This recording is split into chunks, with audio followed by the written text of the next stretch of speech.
System error messages ruining your vanilla gift card experience? Don't throw it away just yet.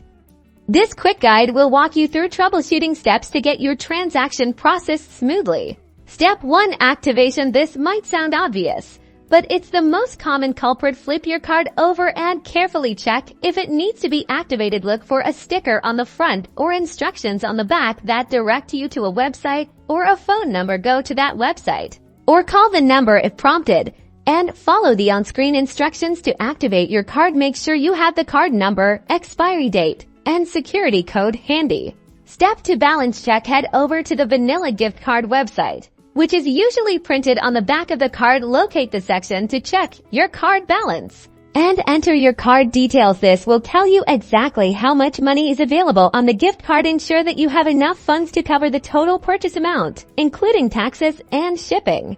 Step 3. Address verification. Many online retailers require an address for gift card transactions.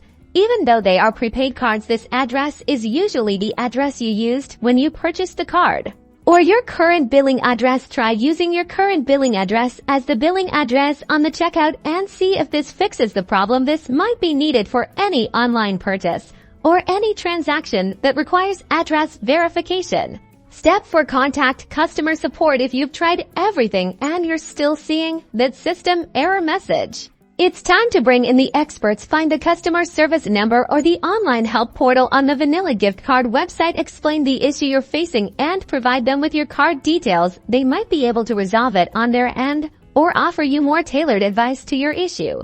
And that's it. By following these steps, you'll be well on your way to fixing that system error and enjoying the convenience of your vanilla gift card. If this video helped you out, be sure to give it a thumbs up and subscribe for more troubleshooting tips.